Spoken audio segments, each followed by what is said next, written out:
Hi guys, I'm Faye. Hi, I'm Kit. And welcome back to the channel. I'm going to do as many takes of this as it gets for you to do. This is punishing you We're for how long it took the interview yesterday. As you've seen by the title of this video, we are going to be talking about our top 5 favourite tropes. Now, obviously, every sort of trope you're looking at, if it's done well, it will probably be good. If it's done bad, then it will probably suck. And obviously this is just our opinion. You know, you guys might disagree. In fact, let us know if you do. Let us know if you've got a different top 5 in the comments down below. But let's get started with number 5, The Chosen One. Now, I have a condition to this one in that I think it can be done really well, and I think it can also be done so that it sucks. So if it's done well, I love it. If it's not, I want to throw the book in the bin. Yeah, we did have a debate about putting this one on the list because I love a good chosen one trait, but we did agree Harry Potter. Yeah, Harry Potter is no one's favourite character. He knows what to do and is the best at everything without even trying, and he's very typical of an overdone chosen one.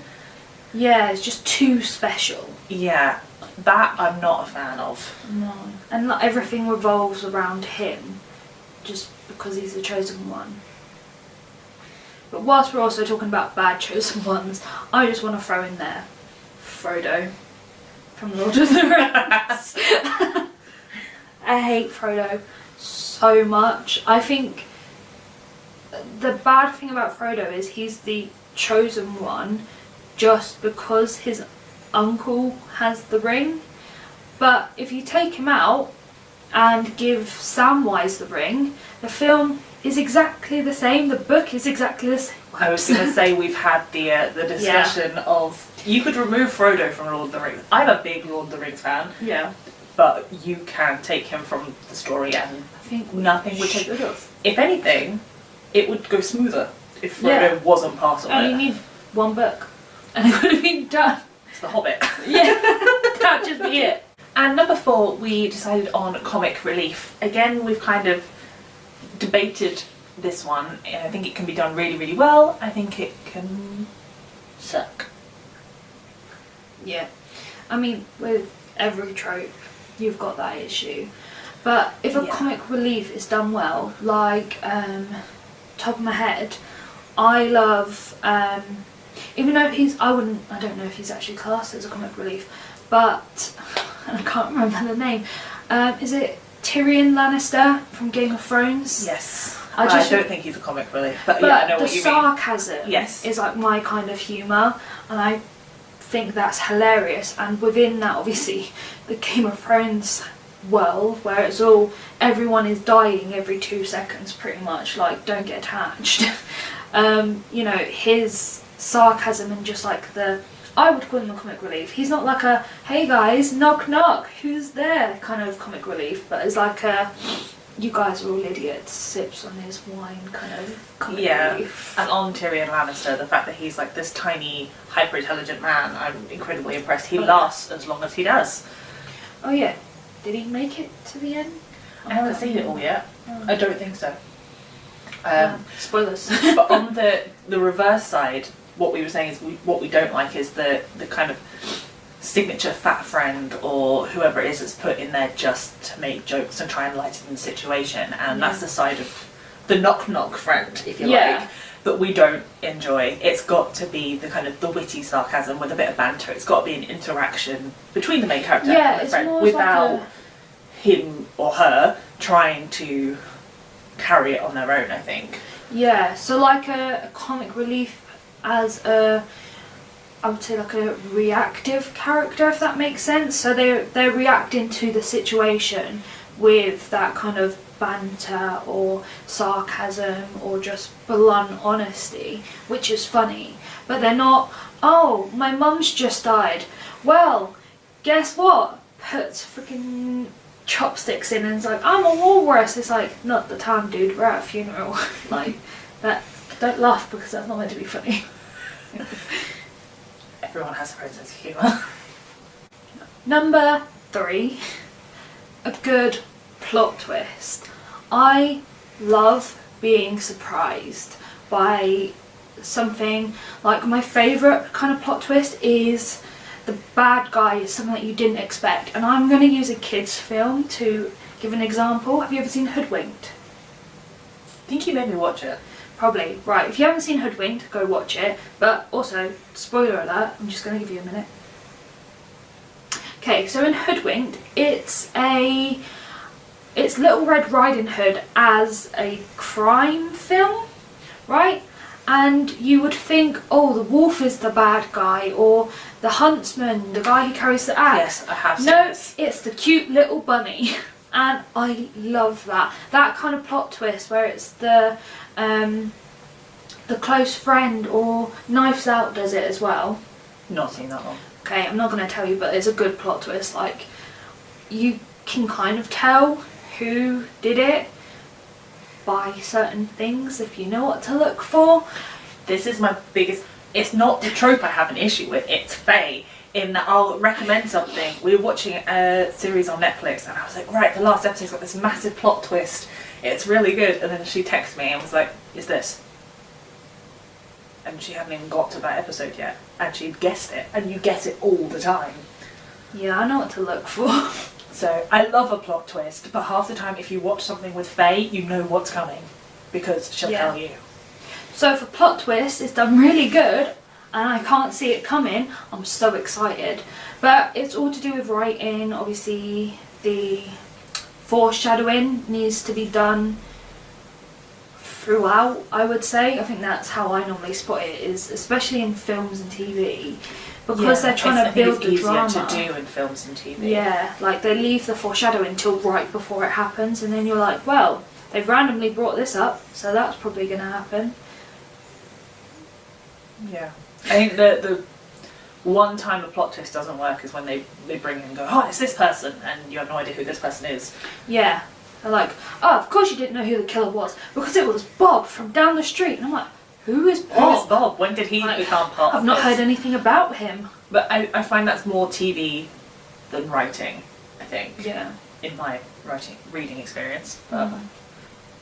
And number 2, we've said a redemption arc specifically focused around a reforming bad guy. Villain, yeah. Villain, that's the word I was thinking. Thank you.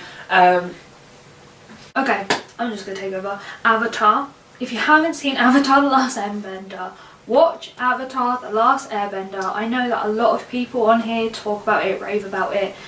Go and watch it. It's amazing. This redemption arc, done the best by this kids show, and it's amazing. Zuko's redemption arc, just, it's so perfect. I love it. I knew we wouldn't get more than a few videos in before Avatar came up. Love Avatar. Put Avatar in. We put the redemption arc in. It was one of the first things we put on our list, but it got bumped down. But it was definitely the first thing that we both went, this one. We love this one. Yeah. For someone who is like, you know, redeemed villain who then joins the good guys, but, you know, not for the sake of doing it, but because they've, I don't know, for example, they've been raised with certain beliefs, i.e. Zuko, and then realises that after all this stuff and trying to follow all the rules and that was set out, they realise actually this isn't right, and they make that decision for themselves rather than the decision that was put on them from the beginning, which is obviously how you can get that redemption arc. If you just go, I'm gonna murder everyone because I'm a bad guy, and then go, ooh, I don't want to murder people anymore, let's be friends, like that's, no, you kind of can't backtrack from mass genocide. No. Some try. Another great example of a redeemed villain is when they kind of get to that point where then, I don't know how to explain it, they have their limits and there's like a line, and it's when the people they're involved with cross the line. So they're all up for burning the town down as long as the people are out, and then the people that they work with are locking the doors or something. Yeah. And then you get that kind of reform of, no, actually I'm better than this, and this personal growth, which is really lovely. Yeah. And then they then redeem themselves, which is another one I enjoy. And I've tried to write in the past. also like the tricked one. Yes. Like, I'm gonna go to Avatar again, sorry. But with, I think it's in season 2, with Jet, who obviously he is technically the bad guy, though he's portrayed as the good guy until you find out that he's the bad guy and he's murdering a bunch of people. But then later on he comes back and he realises that it's not all Fire Nation who are awful. You know, it's these certain people, the army, the leader, who are the problem, and that they can't take it out on everyone. That kind of realisation that, oh no, okay, I've gone about it the wrong way because these people aren't to blame, but now I'm going to go and help the actual good guys get the leader because that's the actual bad guy. And at number 1, our favourite trope, we love it, a good bromance. Yes, absolutely. The minute you suggested it, it bumped everything else down the list. I mean, just to clarify as well, when we say bromance, it doesn't have to be 2 guys who are best friends like the typical bromance, but just a good friendship with that kind of back and forth, with the banter, just, yeah, a well done friendship. Yes. I particularly enjoy a dysfunctional bromance where you've got the banter that don't really like each other, but we're kind of locked together and now we formed a bromance that is going to carry on, is one of my faves, I think. Yeah. For example, one of my favourite bromances is from Teen Wolf, Derek and Styles. Yes. Yes. Because they like, well, Derek kind of hates Styles. They don't get on. Kind of hates. Yeah. Like, would not mind if he was murdered. But that's just might Derek actively hit him with a car. Yeah, I mean, I think he did actively smash his head into the dashboard in one he of the did, yes episodes. he did. But at the end of the day, they've got that back and forth, and they do care about each other. They do save each other a bunch, but I mean that's just Teen Wolf. They're always nearly getting killed. But they go from season 1 where it's very conflicted and without spoiling too much, to season 6 where they're there. It's an old show. I think they should have seen it by now. Go watch it if you haven't. I've seen it, and I haven't seen anything. Season 6, they are almost like the power couple. Yeah. So that journey, I enjoyed that journey. Another bromance I really enjoy, which I know is a bit problematic for you, is Legolas and Gimli from Lord of the Rings. It's the constant banter, the back and forth, the scene where they're counting their kills. Yeah, I did like that one. Just a very witty, almost comic relief relationship to I mean they're in the middle of a big battle. Exactly, and they're trying a to see difficult who kills situation. the most. It's that's how you do a comic relief. There you go. Yeah, but there it is. There you go. All loops back round. So those are our top 5 tropes that we've enjoyed. Don't forget to leave a comment down below if you agree with us, if you disagree. We'd really love to hear your opinions. Don't forget to subscribe and hit the notification bell if you want to know when we post, and hit the like button so that we know what you're enjoying. If you want to get in touch with us, just say hi. Our socials will be in the descriptions down below. And until next time, Bye!